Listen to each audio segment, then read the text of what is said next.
Sami Zayn or Cody Rhodes, man, for WrestleMania 39. We're gonna get into that discussion along with a preview to AEW Dynamite tonight. We're gonna talk a little bit about the Hall of Fame and WWE 2K23 as well. Let's get it. Wrestling Shoot! What's going on? I'm Jesse Carter. Welcome to the Pro Wrestling Shoot alongside, as always, James Pinard Jr., my co-host and best friend. What is going on, James? Eating some last minute McDonald's. Bro, you're in California. You got In-N-Out Burger. What are you doing eating that crap? Yeah, well, it's down the street from me. So when you're hungry, bro, it's either go to In-N-Out and wait in the line or just go to McDonald's real quick.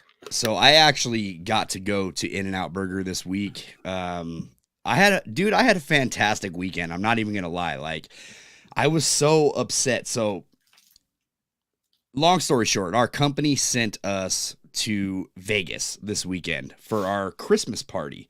So I know it's February, but this was our Christmas party. We haven't had a Christmas party since stuff broke out and we haven't been able to travel, all that stuff like that. I'm not going to say the words, but you all know what I'm talking about, the time we won't speak of. So we haven't had a Christmas party since I joined my new company. First things first, man, I just want to thank the owner of my company. I'm not going to say what my company is or the owner's name just because we're on YouTube. There's stuff that happens, people troll or whatever the case is. Yeah. But if you know me personally, you know where I work, you know that I've spoken to you about the owner of my company. Dude, this guy is so generous. This guy is a billionaire or a millionaire that should be a billionaire. I know that's been said about a few people in the wrestling business as well, but this guy gives back to every single one of his employees. And for the first time in my life, where I've worked for a lot of companies, James, a lot of companies. I'm just like one of those guys that likes to try different trades out and learns new things along the way. I'm currently a driver for a company and I've driven for a few different companies. Well, this company, I no longer feel like, I've never felt, since I've joined this company, I've never felt like I was just a number in the company. Does that make sense? Oh, so trust me, I know how that feels. We've all been through that. Yeah, and dude, he gives us so much, man. Like, I'm not gonna sit here and I'm not gonna brag about what I got, but what I'm gonna say is he's given us a lot. Like, I feel blessed and grateful for the company that I work for. I really, look, to me, when you find a company I find it's not even about the money anymore. You know what I mean? It's about how good you have it. And are you going to find this elsewhere? Are you going to be treated this way elsewhere? You know what I mean? Right. It's sometimes it's not about the money. Like you say, it's about you need to have some sanity in the company. Are they going to treat you right? I know someone going through that and thankfully they've found a new job and luckily they're in that predicament too, much better. So it's a great feeling, man. It is good. It is. To feel like you are respected, you're loved, and you're valued in a company. Mm-hmm. It's amazing. It's one of the reasons why I started the Pro Wrestling Shoot to begin with, because originally when I started this, I was working for a different company, and I just wanted to do something and succeed on my own and work for myself and do something that I feel I can achieve something that is mine. Does that make sense? I want to achieve something. Just and your own success. No one, you want to just, put your foot through the door. You want to just pave the way for yourself. No help.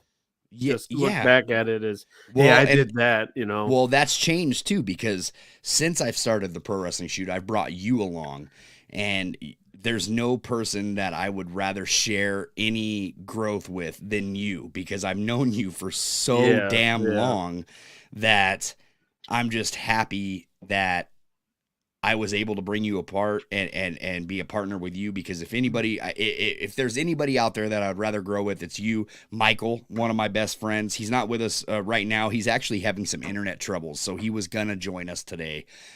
His internet is down, so if he pops in during the stream today while we're talking about Sami Zayn, Cody Rhodes, he's just going to join the conversation because he's he's currently going through some technical difficulties. But we're streaming today on Facebook, on our Facebook app, not on Twitter. Normally we stream on Twitter and Twitch. We swapped the two today. We're streaming on our Facebook group and our Facebook social media. So yeah, shout out to Facebook if you guys are in here. I appreciate you. So yeah, we're streaming on a couple of different platforms today. We are not doing Twitch today, but we are on YouTube as always, obviously. But yeah, man, back to the story for Vegas. Our company, well, the owner of our company flew us out to Vegas. I was kind of upset because I was like, oh man, you know, like I'm flying out Friday and Friday night after work. I worked a full day Friday, went home, showered, got ready, went to the airport, flew in. I got to Vegas at about 11 p.m. Okay. 11 p.m. Got my bag, got an Uber to the Bellagio where we were staying, ran into Pat McAfee, which was really friggin' cool. Like, I shared a story on Twitter about that. Like, you know, I ran into him. I was going to walk. I had like the mark out face. I was going to walk up to him. And then I was just like, you know what? He's talking to his friends. I don't want to interrupt that. You know what I mean? He was there with people. So I didn't want to, hey, I'm a fan. You know what I mean? Yeah, I know you're here for the NFL, but I'm a huge WWE fan. Yeah. So the NFL, the Pro Bowl was this weekend and it was in Vegas at the Allegiant Stadium. So obviously, that's why he was there. I did not want to bug him. I wanted him to enjoy his time. And you know, I know some fans, and I'm not judging if you're a fan that you have the courage to just walk up to them and you know, get the autograph or whatever the case is. You know what I mean? I wanted a picture. I didn't even want an autograph. I just, hey, you know, like I was gonna say, hey, can I get a picture with you? And then I seen him talking to his friends, and he kind of made eye contact with me, and with that eye contact, he's seen where I was just like, you know, it's Pat McAfee, you know what I mean? And he just kind of looked back to his friend. So I was like, all right, that's my cue to turn around, you know? You know what I mean? If you know what's best, you need to leave. Yeah. So, you know, I didn't even want to take that chance. And not saying that he would have been rude about it or anything. I'm sure he would have given me a picture or whatever the case is. But I just didn't want to be that fan, man. But yeah, dude, this trip to Vegas was so amazing. Me and my wife enjoyed it. It was me and a plus one, which was obviously my wife. I'm taking my wife everywhere, and we enjoyed it, man. We stayed at the Bellagio. I've never stayed at the Bellagio before. Beautiful hotel. Not here, but yeah, it's beautiful. It's expensive. It's it's luxurious. Here's a fine fact. If I wanted to stay longer, I could have. I didn't want to waste my PTO because I'm going to be going to San Francisco in April. I want to go to San Francisco again. I've only been there once, but we had so much fun that we've decided to spend our anniversary there. So me and my wife are going to San Francisco to do that again. And I didn't want to waste any more of my PTO because I wanted to save it for this trip. Yeah. But if I would have wasted some PTO, our hotel rate for our company was $45 a night. Oh, yeah. That's a good deal. Dude, I just found this out after I came back. So I found that out today at work, which I am exhausted, by the way. So if you hear some energy out of me, just feel blessed, man, because I don't feel like I have any energy for this podcast at all, James. As a matter of fact, if I start feeling like I'm slacking, you're going to have to help me out with it because dude, I'm so tired. Like today's work day just drained me. Yeah. But yeah, dude, $45 a night. Like if I would have known that, I would have stayed. I would have stayed. God. You can't beat that because the Bellagio is beautiful. Dude, that's cheaper than the damn what's that crap hotel? I was joking with my girl, like, oh yeah, you know, me being cheap. What's that cheap? Motel 6? yeah, dude. That's a better rate than Motel 6. Well, I think it's because listen, my company rented out the main ballroom in the Bellagio for a masquerade ball for our company party. It was huge, man. And if you follow me on social media personally, mainly Facebook, because I posted it on Facebook. Yeah. If you follow me personally on there, you know what it looked like because I flashed a tiny video. So the thing about me is I like to live in the moment. I'm one of those guys that does not like to take too many pictures. And as a matter of fact, my wife is super addicted to Snapchat and likes to Snapchat a lot of the things that we do. And Yeah. I refused her from using Snapchat during this because I wanted her to live in the moment. Like that's the kind of guy I am. I like to live in the moment. I don't want to take pictures. I want it to be memory.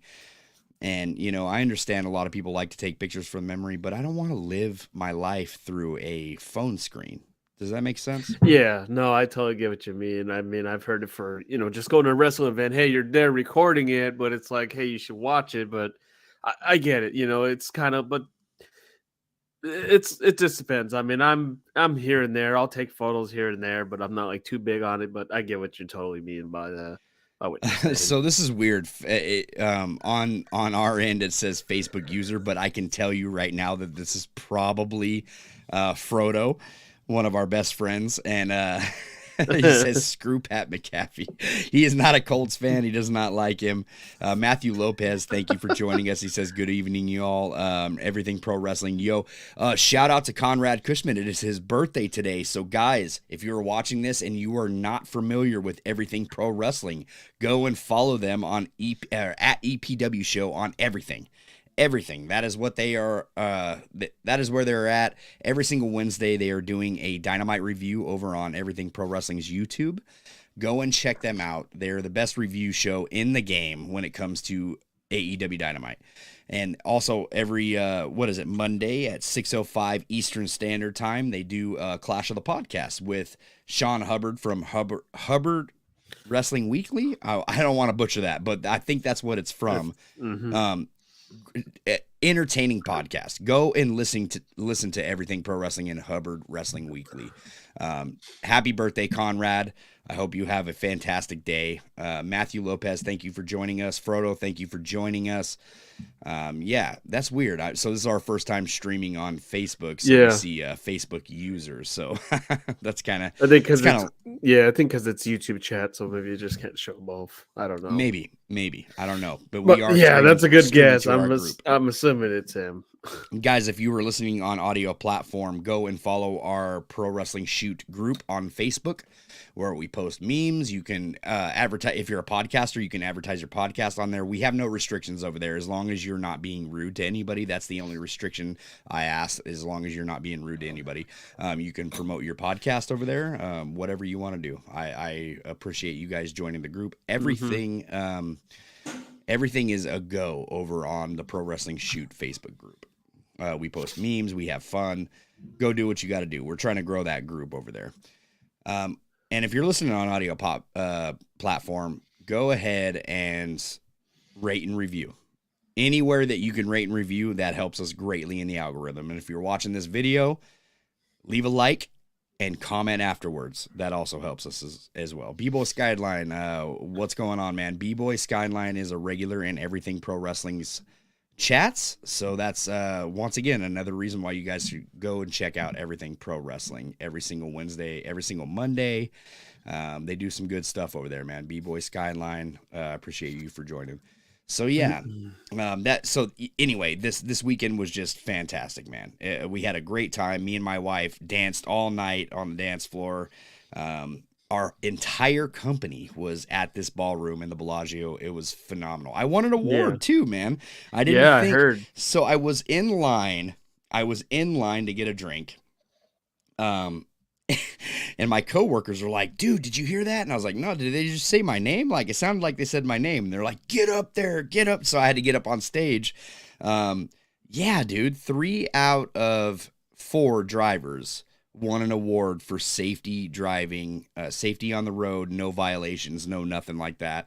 And I was one of them, dude. And there wasn't many other branches. We have a lot of branches over the Pacific Northwest. There was a lot of other branches that went up there as well.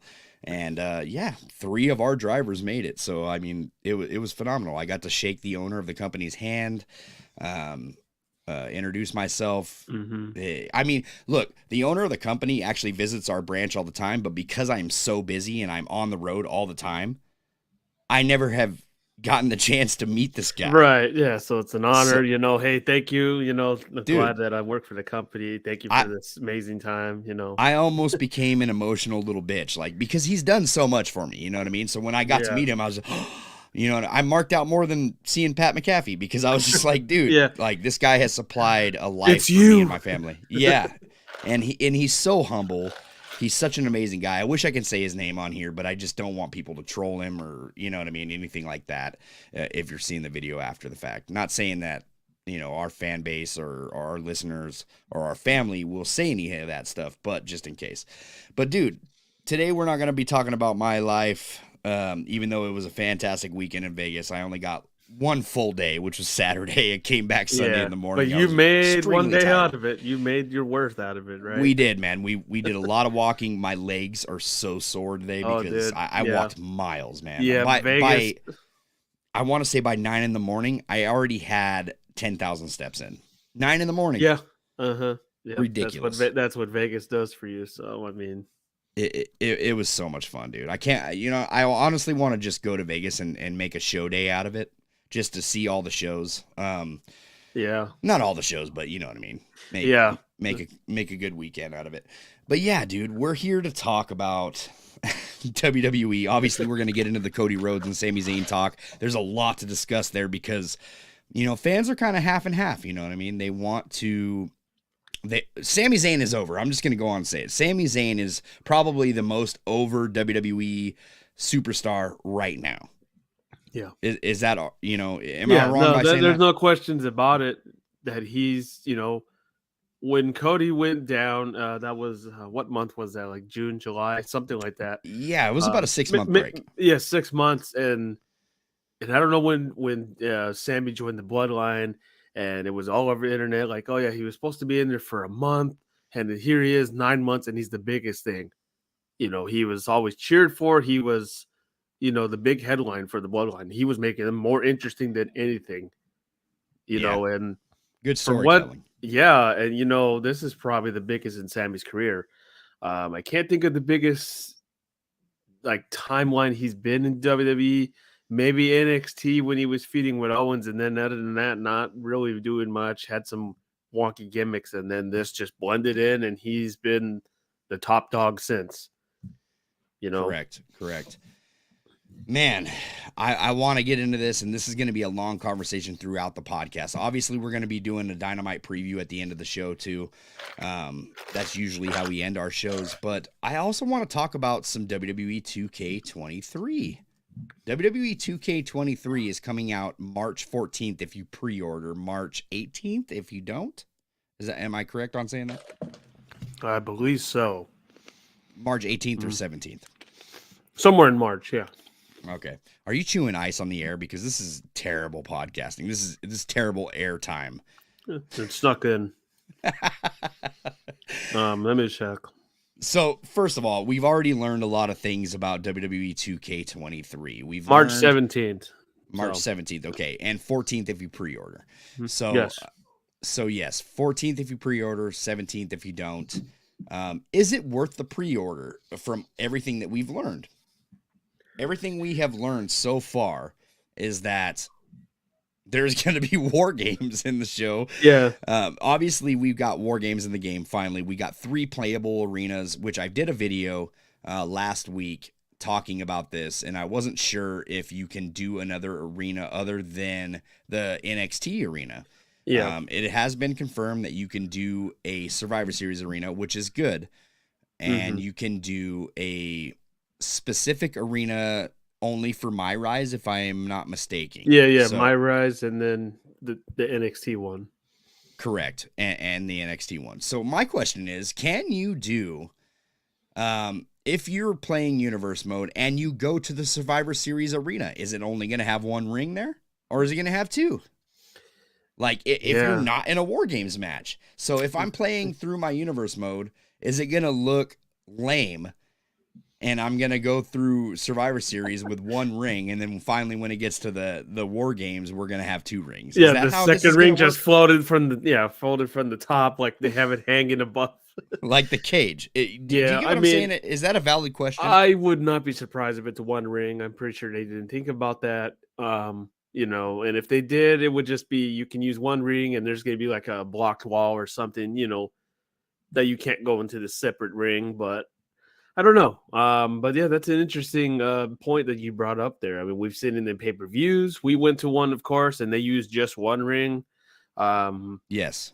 let's see. I mean, that should be brought up too. I mean, that would be interesting because it's just going to be, the barricade's going to be a little more pushed in with one ring compared to 2. So, And but here's I, the I thing wouldn't, I too. wouldn't put it past them. I From wouldn't what put it. I've seen on images, you do get a bigger arena for the Survivor Series. But Yeah. the cages, as you can see off to the right here in this image, if you were watching on YouTube, you would know. If you're listening on audio podcast, I apologize. On the images right here that I'm showing, off to the right, there are a couple of cells. This is a small arena. This is obviously the Performance Center, is what I'm showing right now, I guess. I think so. Yeah. And on the Survivor Series, it did look like a bigger arena. But my thing is, look, even if I can't play in both rings, have both rings.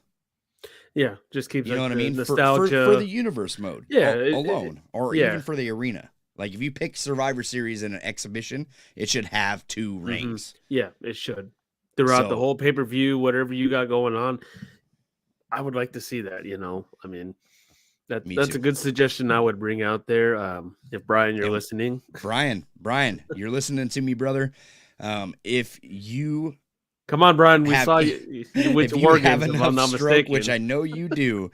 If this is not in this year, make it for next year, brother, because this needs to be realistic. You guys are a simulation video game. This needs to be in the game. You need to have 2 rings, even if you are not using War Games, for the Survivor Series arena alone. And dude, there's a lot of stuff going around. Obviously, like I'm gonna make a separate video about this too. Like it's gonna be a what we know and what to expect from WWE 2K23. They're doing updates for Universe mode, which is great. They're doing updates for My GM mode, but they have confirmed in a small tweet, and I don't know if they were meaning to do this or if they just did it on, accident. But this game is not cross-platform. It's not cross-platform. Look, we're in 2023. What are we doing? What are we doing at this point? Like, I know the community creations is cross-platform. Yeah, that's great. Let me play with PlayStation players online too. If I want to pick up this game for Xbox, let me play with PlayStation. I'm probably going to pick it up on PlayStation this year just because you have a PlayStation. Conrad has a PlayStation. Conrad Cushman from Everything Pro Wrestling has a PlayStation. Chris Williams has a PlayStation. A lot of my friends that I interact with have a PlayStation. So I think I'm just going to pick this game up just because of that, for that console. But why are we not cross-platforming every single game right now? It's not just 2K23. It's a lot of games. Like, dude, this is next gen. Let us be next gen. Yeah, and I don't know if it's just like, get in with the times. I don't know if your servers can just handle it. And, I mean, I think they're just thinking we don't have the system. We don't have the engine to run, everybody from PC to PlayStation, the Xbox, all be on one server. They can do it with community creations because it doesn't take too much. You're not going in the game. It's just something being downloaded to their server to be allowed for everyone else's access. I'm pretty sure it could be in a work in progress, probably the next game for 2K24 maybe. But that's a big drop, I can't, that would be the first game we would have cross-platform. So, I mean, for wrestling wise. Right. Yeah, I mean, Stephen Kelly, welcome to the chat. I appreciate you joining, man. Here every single week. He's always down with the Pro Wrestling Shoot. I appreciate you. He says, hey, guys, I have a PS4. If you're watching on the video, I just put my PSN in there. Go ahead and add me, man. I'm down to play some 2K with whoever because I'm definitely getting this game on PlayStation just because of my friends. I don't want to get this game on PlayStation. I'm an Xbox user. Like, I love the PlayStation 5, but I'm getting this for you guys like that. I've played every single wrestling game on the Xbox since the Xbox 360 has come out. So this will be my first round of PlayStation wrestling games. And I'm going to get it on PlayStation. So yeah, go ahead and add me if you guys are watching the video. I put it in the chat right now. My PSN, I'm not going to say it over the air because I have a lot of audio listeners too. And I don't know if they're listening for hate or love sometimes, but I'm really excited about 2K23. We're going to get into that some more. James, we have some rumored Hall of Fame guys too. Yeah, it's always WWE Hall of Fame. I don't have an image for it online. I think I didn't. I thought I sent a rumor. You sent it, but once again, it's not 16:9, brother. So we can't be using that. All I can say is Dirt Sheet Radio. No, but I know I'm trying to think of it on top of the head as it's loading for me. It was who was it? Batista was supposed to be the top one. Who else was in there? I know people have been vouching that Victoria should be in there. Why do we not have China by herself? Why is that not a thing? The only thing I can think of is when she was doing her adult films. That's the only reason they didn't want to do it. And then that's ridiculous. I know when she had right? Sable's in there.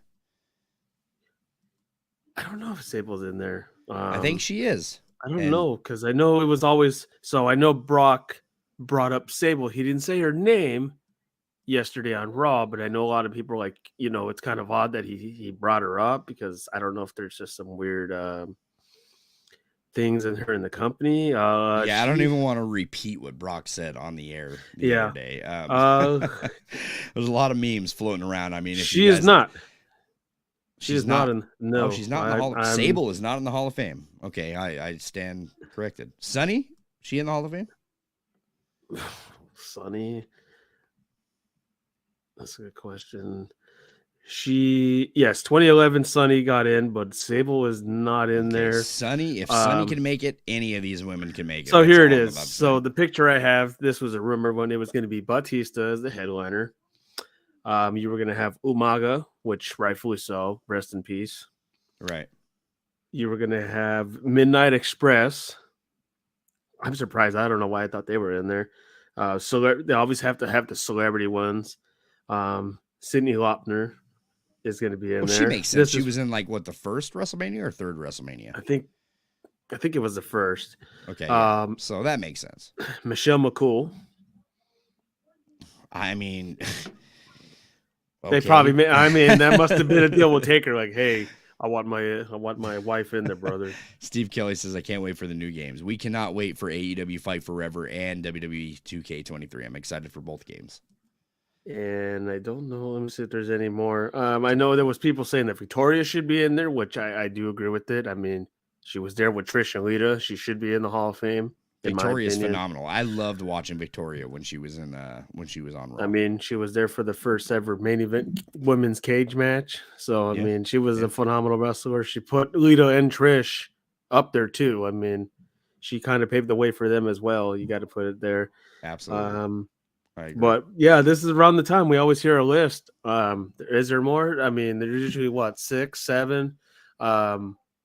I know they usually do a Warrior Award. I don't know if I know they did the last one. Yeah, they're gonna do that again, for Shad. So wonder who else they're gonna put in it. But that would be great if maybe Jay Briscoe gets the Warrior Award. I don't know.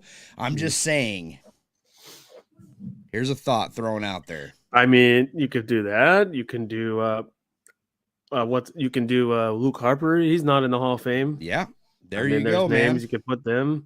I'm curious Harper, let's call him what he was called before he passed, and that's Brody Lee. Thank you. Brody Lee. Brody Lee should definitely be in that Hall of Fame, regardless of any beef between the two companies. Yeah. Okay, let me see if you agree with this one. I've been seeing people mentioning, who else would you want in the Hall of Fame? Obviously, the Victoria was one of them that people have vouched for. Is there any other names you can think of? I think Stephen Kelly has got this marked right here in the chat. He says, why not put more tag teams in the Hall of Fame? Yeah. I agree. I'm surprised we put factions, But have we put tag teams? Let's put some tag teams in there. Oh, we Heart put Foundation maybe. They put Harlem Heat, Heart Foundation. I think because of Owen, no, they're not going to put them. Okay, but maybe Jim the Anvil Neidhart and Bret Hart. I think they have put the Heart Foundation. I think they have. I would have to look into this extensively. What about the New Age Outlaws? I know Billy Gunn is daddy ass now, but would they put him in there? I don't know. I've heard Luger. So. Do you think Luger should get in there? Luger should get in there. Yeah, I mean, look. Here's the thing, dude. Luger, he did some things right that everybody knows about, but this guy has proven that he's trying to do better. I've heard nothing but great things about Lex Luger. So I think that he's I believe in rehabilitation. I don't know how you guys feel, but I believe that some wrestlers should have the chance to be rehabilitated. We cannot allow people to just be finished forever. Does that make sense? That's what happened with Jay, and it's sad because he worked so hard to apologize for the things that he's done wrong. Yeah. And he's had some really good things said about him. I believe that everybody should have that chance, depending on what you have done. I'm not going to say after you brought up the whole thing with us, and everyone should go check this out. Very touching from Jericho doing all the tributes on his Talk is Jericho podcast. Just everything was so beautiful, even the funny moments, and then you said, Jay Lethal, the Jay Lethal moment, which I totally agree with him. I the internet is a harmful place. It's and then the internet goes on to say that he got mad at the end of Talk is Jericho. I don't think he was mad. I think he was heartbroken. It didn't sound like he was mad at all. It just sounded like he was hurt. He was hurt for Jay. And that's it's the whole thing that he, not many people know who is Jay Briscoe. We never got to see he's never worked for the WWE. And if you were watching NXT or SmackDown or Raw, when they mentioned Jay Briscoe, you might not have even known who he was, because if you're a casual WWE fan and that's all you watch is WWE, you don't know who Jay Briscoe is. But just know that he was a phenomenal wrestler. He was there at the beginning of ROH. And he has tons of, if you're going off the Dave Meltzer ratings, he's got tons of 5-star matches with Dave Meltzer. I'm not here to as much as I don't agree with some of the dirt sheet writers, I'm not going to be here to trash anybody today. I'm just saying. And speaking of people who we should be shouting out today, Lanny Poffo passed away. Lanny Poffo, man, he was, if you watched WWF back in the day, he was the genius, but he was also Randy Savage's brother. Lanny Poffo, rest in peace. As corny as some of his poems were, and I loved him. I loved his poetry, and him as the genius was hilarious. So it was sad to see Lanny Poffo pass. We're definitely going to miss him. I loved watching him on documentaries and him talking about Macho Man. He has had Macho Man's back since day one, man. Yeah. What an awesome brother. What an awesome family, man. And what an awesome guy to just watch on any documentary, on any wrestling. It was a fun time. And also prayers up for Jerry Lawler as well. Yeah. We heard about all the news with Jerry Lawler today. It's heartbreaking, man. He had, some cardiac issues, and he's expected, thankfully, to make a full recovery, but it's scary, dude. It's scary. This is the third. It just, when I heard that, it just made me think of, and I don't know if you were watching Raw at the time when he just had the heart attack live on air. Well, it was off air, if I'm not mistaken, and that was just so frightening. But they came back. And Michael Cole carried it. He did what he could.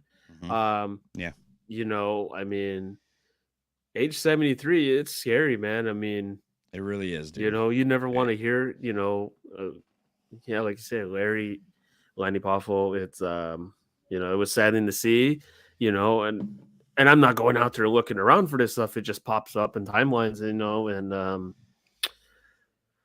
oh man, rest in peace, his soul, and, much prayers for Jerry Lawler. You Yeah, know, absolutely, he's a man. fan favorite to all of us. I mean, I grew up with him. You grew up with him. You know, everyone did. I mean, Yeah, he's wish him the great, man. best. I love Yeah, Jerry Lawler. I mean, he's obviously said a lot of inappropriate things on the air, but dude, I yeah. mean, how does your childhood not speak Jerry Lawler and Jim Ross together? One I of the mean, he greatest was at commentary Raw teams 30. alive. He was just at Raw Yep. 30. You know, Yeah, I it mean, was great to see him. it's scary. You know. Well, Elimination Chamber is right around the corner. Yeah, We next finally week. have the final number of the women's You know, Elimination Chamber. I just have to say this: that why is it that look? I understand WrestleMania is in April, but geez, you know, if anything, I know we're gonna go about the whole Sami Zayn or Cody Rhodes thing. If it's me, I think this kind of kills the whole Sami Zayn thing because it's like we just had the Royal Rumble and then hey, 2 weeks later we have the Chamber. I don't understand that scheduling. But I it's kind of odd. We just had the Royal Rumble what 3 weeks ago. That's usually how it works, though. I know right? that's the new thing with WWE, but I'm like, you guys need some spacing out. Yeah. So, But it is. what do you feel about this women's chamber match? You know, I mean, I've never had complaints for the women. I thought they were tremendous. So we got Carmella in there. You got Natalia. You got with Nikki Cross, Liv. I think that's Liv Morgan, Asuka, and Raquel Rodriguez. I think I would have changed maybe one person out of it. Well, let's see. I'm pretty sure it's going to be obvious. At least maybe I'm pretty sure it's obvious to everyone that Asuka's going to win. I'm surprised they didn't put Piper Niven in there, at least a big person in there. You know how they usually do that, where someone will crash into one of the chamber pods. I'm so happy just to hear you say Piper Niven. Yeah, it just makes me feel so much better. Yeah, supposedly she knew. I think like in a month in advance, like, hey, we're changing your name back. We're not doing this. We're not doing that horrendous Vince McMahon name. Right. Yeah, so good. RSTV, man, welcome to the chat. I appreciate you returning. As he says, as much as I like Sami, it should be Cody. He has been doing so much over the last few years. It's his time. Okay, we're going to get into that too. Mm-hmm. We're going to get into it. Look, I'm a Cody fan. It's no secret. I am definitely a Cody fan. I see the reaction that Sami Zayn's getting, and I'm really excited for Sami Zayn because I am also a Sami Zayn fan. So I'm not going to like hate on anything that Sami Zayn's doing, but we're definitely going to get into a discussion on this next segment. We're just going to be talking about the lead up to this Elimination Chamber. The men's Elimination Chamber is finished, even though I only have this image. I know I did not download the other image that you sent me in time, James. Credit to James, too, for all these images. He always gets us right in time. Well in advance, he gets these images. Who are the other two that I think Damian Priest is in here. Damian Priest, and I think it's Montez. Yeah, it's Montez Ford. Montez Ford, that's correct. How do you feel about Montez Ford, Johnny Gargano, Bronson Reed, Austin Theory, Seth Rollins, and Damian Priest in the Elimination Chamber? It's kind of a weird lineup. Yeah, I mean, you got your big guy there with I don't know if it's Bronson Reed. I think it goes by the other name. But anyways, what does he go by? He goes by why am I blanking? Let me double check that. But yes, that's what he was known as NXT, and you know, I always have sympathy for the big guys because you know they bust their ass off. He goes by, let me just double check it. I know it's not Bronson Reed, or maybe it is. I thought it was. I think it is Bronson Reed. Is it? I thought he went by another name. Maybe I'm thinking of his Impact Day. You could be correct. But anyways, honestly, that's not a bad match. I know it's obviously to elevate, try to help Theory out. And the United States title. It can't just be about Theory. It's about that belt as well. Yeah, and right. And I know said everyone belt WWE. That's why. Yeah, I said belt. I said it. Right. Jonah. I think that's what he's going as. But, anyways, honestly, I think that's a good fitting. You got Damian Priest in there, so you got somebody from the whole Judgment Day is in the card pretty much, so you got to involve him somewhere. Yeah. You got Seth Rollins, which will tear it down in the chamber. Johnny Gargano. He will burn it down in the chamber, sir. Yeah. Seth freaking Rollins. He will burn. Honestly, It it's down in the not. It's chamber. actually that's a pretty good calling. It gives Theory some I'm elements of a challenge. excited It pushes for. him. I'm excited for Montez Ford. I'm gonna go Yeah, ahead and say it. he's proved his worth. I think A singles match for Montez Ford. I think he's gonna surprise us, man, in this chamber in Montreal. yeah, I think I got a better liking for him when he challenged Seth to a one-on-one match, and the guy just tore it down. RSTV says people should relax. Sami is literally facing Roman at the chamber. That's that I don't understand. So look, the only people that are in an uproar, and look, you know what? I don't even want to say this, but I'm gonna give you a spoiler to the conversation later. The only people that are in an uproar about Sami Zayn taking over this WrestleMania are really hardcore wrestling fans, specifically really hardcore AEW fans that really don't care about WWE in the first place. And I'm gonna get into that, but I agree. Like Sami Zayn is getting his match. I know a lot of people think that Usos are gonna interfere in this. I hope they can surprise us and get across the border to Canada and be there, but it sounds like they're not gonna. It's not, and we'll get into it, happen, but there's a lot of scenarios we can go with this. Yeah, Stephen Kelly says, burn it down. Exactly, man. I'm excited for this Elimination Chamber. I'm really excited that they are showcasing the United States title as the Elimination Chamber. Which, look, go ahead. I mean, preferably for myself, yeah, I would obviously want Gunter to do the chamber, but I get it. Theory needs it. He needs the help to some rising. So let's see what Theory does. Gunther is in the Intercontinental. I think that they need to raise that Intercontinental title a little bit more too, but I feel like they did a good job of elevating that title. Well, the champion mainly in the Royal Rumble. Right, and I got to say, shout out to Triple H for, Is it Gunther, Triple H though? Okay, at the time, Vince McMahon, when he was there, okay, we've seen Triple it. H? So when Vince was there, he did not want nothing to do with Gunther. He was just going to be a mockery. We would have never seen this dominant reign. We would have not seen Imperium, which I think is very kick-ass, by the way. Love Imperium. And Gunther, dude, the dude is badass. The chop is like the top-notch thing for him. Whoever you want to thank in the company, they did a fantastic job with him. We're not fans of Theory, but you can prove some worth to us. Let's see what he can do in the chamber. For some reason, it still says Facebook user. He says hello. I'm not sure who you are, so if you want to put your name in the chat, I will address you as your name. But hello, welcome to the chat. I'm appreciative of you joining the live chat and talking about wrestling with us. Yeah, dude. I think that this chamber is going to surprise us, man. I obviously we're not going to get the Usos in this main event match between Sami Zayn and Roman Reigns, but I feel like we're going to get that match that Sami Zayn is just inches away from beating Roman. Obviously, yeah. Could you imagine a swerve to Sami Zayn beating Roman at the Elimination Chamber, and then we get Cody versus Sami? Yeah, and I know he teased that.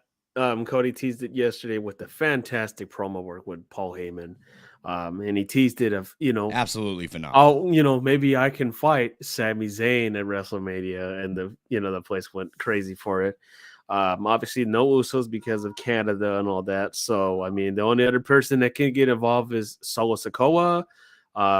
We've heard the news about Naomi taking off all her WWE credentials off her page. Now, I know everyone's looking at this like, oh, she might be leaving to a different company or doing whatever. I think it might just be a different name change. You got to, she has to put Trinity Fought 2 in her name. Well, here's I don't know. We thought Sasha was coming back too for the longest time. That's obviously not the case. But Facebook user says it's me, David St. Dennis. Hey, David St. Dennis, thank you for joining. I actually did an interview with David St. Dennis on David 3000 on the YouTube. Go and check their YouTube out, David 3000. Awesome guy. I love all their crew over there. He's also a part of the Rant and Rave podcast, I do believe. And yeah, Phenomenal people. Thank you for joining us, David. I appreciate it. We're about to talk some Cody Rhodes and Sami Zayn here in just a moment. RSTV says Trish Stratus is reportedly coming back to team with Becky and Lita against Damage Control at the Elimination Chamber. So I didn't watch Raw yesterday. How was that? I've heard that. I've heard that was the plan. That's the only way Becky could get some advantage with Damage Control. And I have to say, they have buried Damage Control so bad. I know everyone's obvious thing is, Trish is not good. Have they though, or has Damage Control buried themselves? Well, look, when they were doing the women tag team champion belts, it was obvious Damage Control should have won it. They gave it to somebody else, and then a few weeks later, they gave them the belts. It was very dumb. You had Bayley face Bianca twice. She lost, and then they haven't really done much, And I know everyone's thing is, well, Trish can't lose in Canada. Come on. I'm pretty sure she can lose at least one in Canada. Well, if Brett can get screwed over in Canada, why can't Trish? Why not? I'm just playing. Let Damage Control get one. Come on. They got to do something. Because he said, "Yep, David 3000 Network." So that's the YouTube you guys can go and subscribe to. And I do work with the Rant and Rave podcast. He says RSTV says Damage Control needs this win. To be honest, fully behind that. I'm fully behind that, man, because Becky doesn't. I'm a Bayley fan. I've liked Bayley ever since she turned heel. I was never a fan of Bayley with the whole ponytail and doing the wacky waving inflatable tube, man. You know what I mean? I wasn't a fan of Bayley that day. It was just too cartoonish for me. I'm not gonna say that it was bad, because if she was stellar in it. So if you enjoyed that character, then great. You know what I mean? I'll never discourage anything that anybody else enjoys. That is, wrestling is very opinionated. You know what I mean? So if you like wrestling, it's very subjective. For me, it just wasn't for me. Yeah. So Stephen Kelly says, I want to see Cody versus Reigns at Mania. I do too, man. And we are going to get into that right after a word from the birthday boy, Conrad Cushman, over at Everything Pro Wrestling. Guys, we'll be right back right here on the Pro Wrestling Shoot. Pro Wrestling Shoot listeners, this is Conrad Cushman from Everything Pro Wrestling, here to let you know that Everything Pro Wrestling is a show by the fans, for the fans. And every Monday, we are live on YouTube with our classic show, Clash of the Podcast, 6:05 Eastern Standard Time. You can listen to myself and my tag team partner, Sean Hubbard of Hubbard Wrestling Weekly, talk all the latest and greatest in pro wrestling. Also on our YouTube channel, live every Wednesday following AEW Dynamite, myself and Derek bring you the live post-show coverage. Make sure you guys are tuned in to check us out. And did I mention we are also on audio platforms like Apple Podcasts, Google Podcasts, and Spotify. Now, let's get back to listening to the guys of the Pro Wrestling Shoot. All right, we're back right here on the Pro Wrestling Shoot. Conrad, happy birthday once again, man. Hope it's a good one for you. I know that you're probably too busy to be in this chat, but I know you'll be listening to the audio platform. Thank you for all of your support over the past 3 years that the Pro Wrestling Shoot has been doing this. I'm really grateful to call you a friend. And guys, anybody listening to this on the audio platforms or here live on YouTube, if you're checking out the video, go follow Everything Pro Wrestling at EPW Show everywhere. So go check them out. They're live on YouTube every Monday with Clash of the Podcast, 6:05 Eastern Standard Time. Go check them out. If you're listening to them on Wednesday after AEW Dynamite, badass review, man. I can't say anything. I can't say anything more, man. The chats are live. Look, they are live over on Everything Pro Wrestling. Go and support these guys. It's a lot of fun, a lot of different opinions. I love the chats over there. Go and support this independent podcast. You won't regret it. Guys, it's time. It's time. We're going to talk about Sami Zayn. But first, before we start talking about Sami Zayn, James, Bray Wyatt. I know. I know everybody is so impatient about this Uncle Howdy stuff. You know what I mean? Where's Uncle Howdy? Are we going to reveal Uncle Howdy? Listen, dude, I'm going to say something. I'm going to say it. And this may be the thing. Look, people got mad at me when I said, why isn't The Rock at the Royal Rumble? Well, The Rock never said he was coming to the Rumble. They never came out and said The Rock was coming to the Rumble. When did Bray Wyatt ever say, or when did WWE ever say, we're going to reveal who Captain Howdy is? Why can't Captain Howdy just be Captain Howdy? That's a new character. Or, sorry, Uncle Howdy. Why can't Uncle Howdy be Uncle Howdy? I always say Captain for Uncle Howdy because I always think about the House of 1,000 Corpses. I don't know why I think about this Rob Zombie movie every time, but okay. I thought you were thinking about the Jay Lethal and Jay Briscoe stuff where they just call each other Captain. No. I always think about. I always think about for some reason House of 1,000 Corpses, but Uncle Howdy. When did they ever say that they were going to reveal this guy? Look, when Kane came out with The Undertaker, did they ever say, we're going to reveal who Kane is? No, he's Kane. It took years. Yeah. He's Kane. All we got was... We already said who he was. You know what I mean? We got it thousands of time, like, oh, hey, yeah, your brother's alive after you try to burn the family and everybody else. I don't think that they've ever insinuated that they were going to reveal who Uncle Howdy was. Yeah. Have they?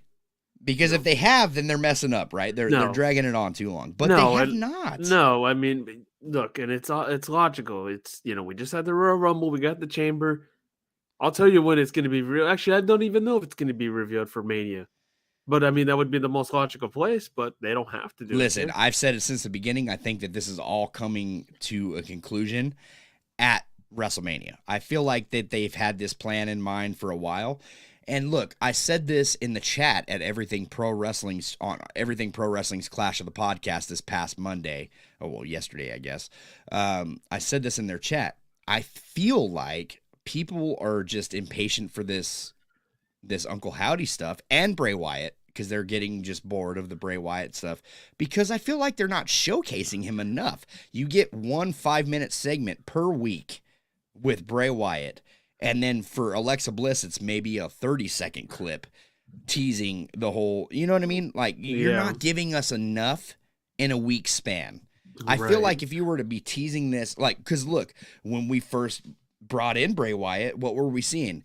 QR codes. We were seeing the Firefly, the upside down Firefly flashing throughout the night. You were seeing stuff throughout the night. Yeah, he was Bray the Wyatt big stuff. He was kind of, if you think about it, he was kind of funny enough. Cody was advertised like throughout the whole entire Raw. What did they do with him? Bray's the same thing. They were doing QR codes, and then we'll show him on the show. Okay, when you have to wait till the end of the show, and you keep watching, and I've seen it from a number of TikToks.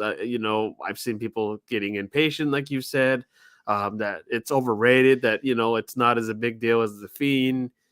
I mean, you got to be patient. I mean, yes, you do. You are correct. Well, they should, here's they the thing should too. not push more, but at least show a little bit more, showcase it a little bit. And start, I understand wrestling fans are nowadays, we're very impatient. We want everything. We want everything released at once, or at least more information. If I had to change something about it, do more QR codes. I actually liked it. That's a fun way to interact with your crowd as well, and it's a fun way to get more of the story.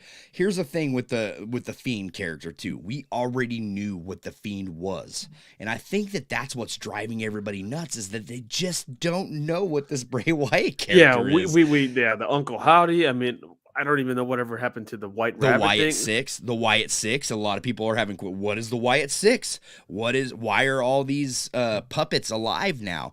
There's a lot of questions that are up in the air, and I think it just drives people nuts. Because the head scratching situation. Now. Yeah, where 1 week Uncle Howdy takes out Bray Wyatt, and the next week they're working together. I know people are like, well, what the hell's going on? Are they working together? They hate each other. And all we got for a glance of the SmackDown was Bray in the rocking chair, and Uncle Howdy just, he puts his hand on him and then just looks at the screen and it goes, blank.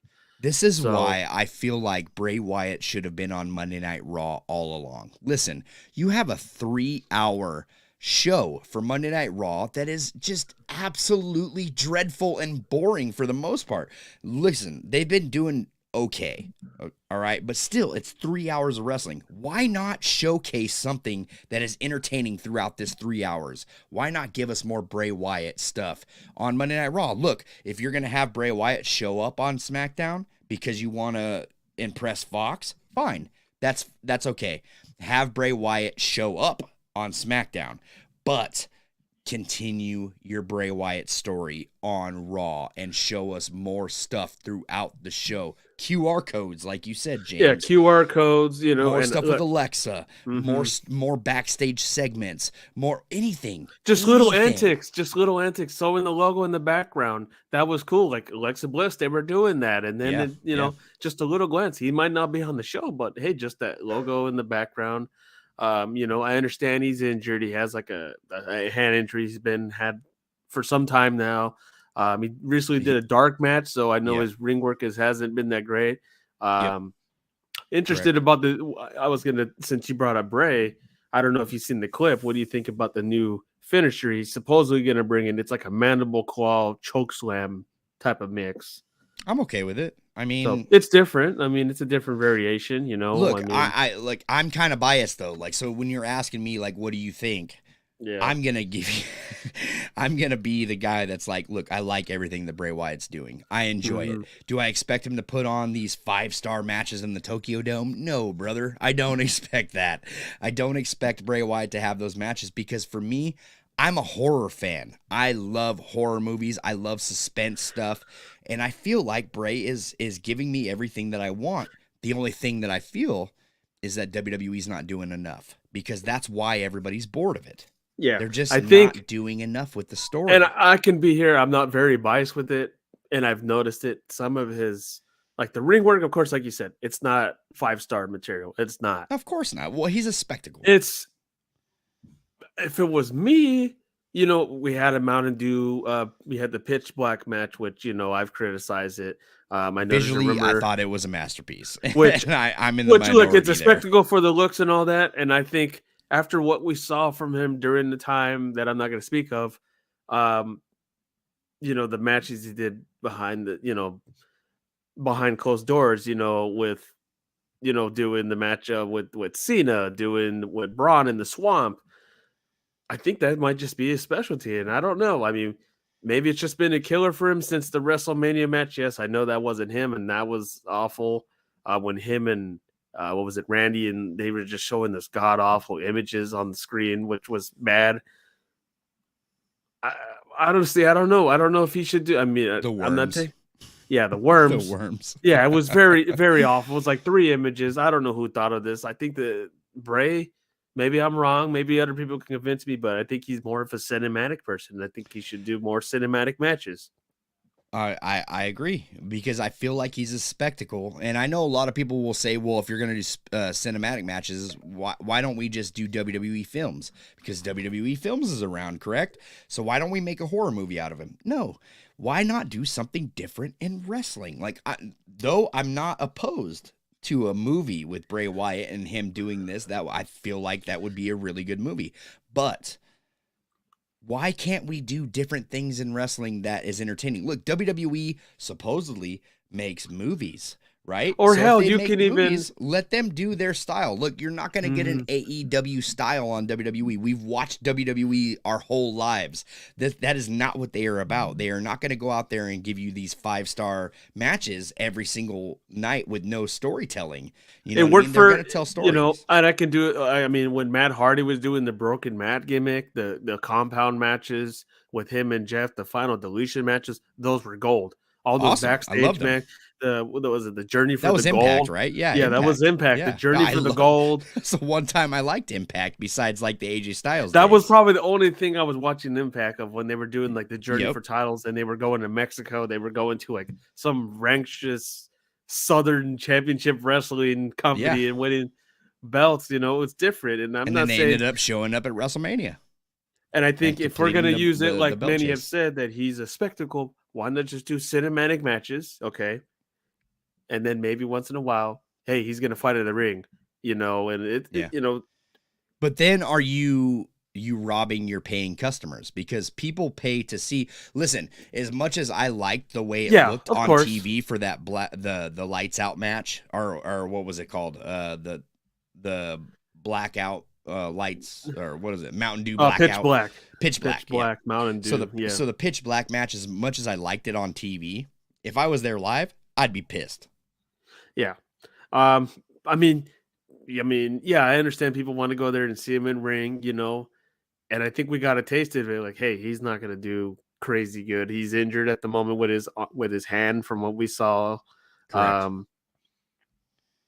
You know, I mean, hell, you can do a backstage brawl, have him be there in attendance, do something, you know, and you're getting some glimpse of him. Yeah, I understand. You're looking at it as, oh, I could have just watched this on TV and saved myself money, which I get it. But I think for him, the cinematic matches have been the talk for him a lot longer. It's been the better precision for him. Doesn't have to do as much work compared in the ring. You know, just do it into the time that he's fully capable of, you know, going 100%. You know, they started to get him in dark matches, so that could be a work for him. You know, he worked very good with the Fiend gimmick. It worked very well. It was a spectacle to ever see him with the mask and the whole outfit. You know, I've always loved this Split. Look, I'm a fan of the movie Split. Yeah, same here. Glass. I love those movies. I feel like this is like a version of those movies, man. Like I like the split personality Bray. I hope that it turns out that, I mean, obviously we've already seen Uncle Howdy next to Bray, so we know he's his own character. Yeah. So, but I love the whole split personality thing, dude. So I love the Fiend. I know a lot of people don't like it, but for me personally, I like Alexa Bliss with the Fiend character, but I still don't think that Alexa Bliss is going to be the one. I think this is his payback. This is long-term storytelling in a way. I feel like Alexa Bliss is not going to be a part of the Wyatt Six. I feel like somebody else is coming. No, I think it's Uncle Howdy. So no, I think another female wrestler is coming. That's what we've heard. We've heard rumors that it was Nikki Cross for some time or Liv Morgan. Those were the two. I think everybody wants to see Liv do good. Yeah. I don't know. I think it's just Uncle Howdy, like being from his past. From what I got of it, they're portraying his past, and he's going after him. That's what we got the glimpse of. Bray was being all innocent. Here comes Uncle Howdy, changing all perspective, and he's getting revenge on who's the one that screwed him at the pay-per-view at WrestleMania. It was Alexa Bliss. You know, correct. So I mean, it could be Uncle Howdy. There could be a more family tree storyline. There's going to be more characters. It's probably going to be his more family background. As much as I want to keep touching on this Bray Wyatt stuff, we have kept the people waiting long enough. I know everybody in here is wanting to talk about the highlight of this video, and that is Cody Rhodes and Sami Zayn, and we have a lot to talk about. So I feel like we need to get on that. I think that's the time. I think so. James, who's headlining WrestleMania? Dude, it's going to be Cody. I mean, as much as I always mess with this guy. I always, obviously there's all those memes of Daniel Bryan saying like, oh, that's a nice single match. It would be a shame if it turned into a triple threat. Much love to Sami Zayn. I understand it's Montreal. I know how fans are going to take it. But I think after watching the segment or the promo work with Paul Heyman and Cody Rhodes and showing much love and respect to Sami Zayn, I think it personified that. Look, to the point where you have Heyman crying and they're talking about Dusty Rhodes and Cody breaking down, and I want to be the world champion. No one in my family's done it. Are you tired of seeing Cody cry in every promo? You know what? I think this one was kind of more touching. I think this is the first time we've seen Heyman and Cody in the same ring. Can I interject and be real for a moment? So, a lot of people ask me, why are you so invested in this Cody Rhodes story? Listen, my father passed away in June of last year. Okay? Cody is emotional every single time he talks about his father. Easily. He was more close with his father when it comes to him and Dustin. He was more close to Dusty Rhodes. This hits home for me personally. Okay, I'm not taking it away from all the other fans who are saying, "Oh, it's corny" and all this other stuff. Like, look, if it's not for you, it's not for you.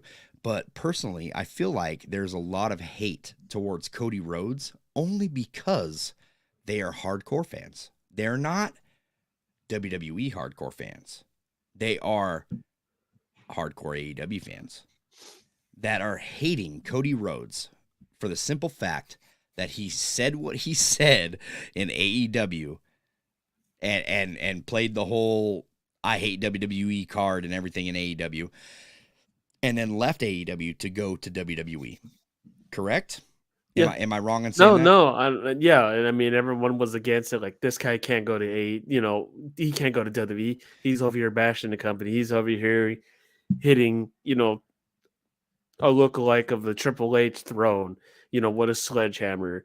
I'm down with, AEW is the best company around. Screw WWE, But I mean, I know in his heart, hey, I love that company. My father was there. I worked there before. This means more than a company rivalry. This is, look, whether you want to admit it or not, WWE is the captain running the pro wrestling ship. Whether you want to admit it or not, they are the bigger company. That title in the WWE means more than any title in professional wrestling. Am I wrong for saying that, James? No. Okay. You're absolutely right. So here's the thing. I don't believe Cody Rhodes is done with AEW. I don't believe that. Cody Rhodes left AEW. Okay. There was this thing going on with Tony Khan. Nothing has been released on why he left AEW. Okay. Here's the thing. You don't know what happened. Why he left. Everybody was saying, oh, it was the elite. Oh, it was this. Oh, it was that. You don't know. It's all speculation at this point. You have no idea why this man left. He could have had a personal conversation with Tony Khan and said, listen, this is my opportunity to go and make money, for one, since you're not going to offer it to me because you have CM Punk at the time. Two, I can use this leverage of an AEW guy going over to WWE to possibly get what my family never got, which is the world title in WWE. I mean, correct? and it makes sense of why he threw in the stipulation of I can never challenge for the world title in AEW, because the bigger thing is, I can win the belt in AEW, but I want to win it on the same company that my father was in. I want to put my stamp on there, like, hey, I did it for you, Dad. And me, with you saying this, it kind of reminds me, and I know that's a whole different thing, was when Eddie Guerrero passed away. That was Rey Mysterio's promise. I want to win the belt for you. It kind of resembles that in a way. They made it happen. Yeah. Stephen Kelly says, is it for one title or both? For right now, it is for both. From what we've got, yes. From what we have, it is for both. So listen, here's the thing. Okay. I know a lot of people are mad from the AEW side. Nobody is mad in WWE. Like, if you're a hardcore WWE fan, dude, if you didn't watch Raw last night, I watched the Cody segment. That's pretty much all I watched last night from Raw. There was a pop. The previous week, there was a "You deserve it" chant. This fan base in WWE loves Cody Rhodes. I'm not saying that he's more over than Sami Zayn. That's not what I'm saying. But what I'm saying is, they understand it over in WWE. The only people that are hating right now are hardcore AEW fans. They are so mad that he was the first guy to go from from AEW to back to WWE, especially after talking all that crap, right? Here's the thing, man. Here is the thing. Did you hate on AEW stars? Did you hate on them who were not future endeavored by the WWE, but wanted out of their contract of WWE to go to AEW? Did you hate on them? No. Were you happy to see him in AEW? Yeah. Okay. Back in the day, when you watched WCW, did you like Scott Hall? Were you a fan of Scott Hall? Personally, for myself, I mean, for some people, yeah, I get it.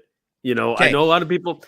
I mean, you could throw in Hogan in there. I know a lot of people hated Hogan when he left the WCW. Okay, And but they then hated that. why did people watch WCW? Why was Yeah. that the most watched company? Yeah, because they're like, for I so hate the damn long? guy, Because but what do of you know? Hulk You Hogan. watch the guy. Yeah, you're Hulk Hogan was the most watched wrestler back in 1997 through 98. Those ratings did not lie.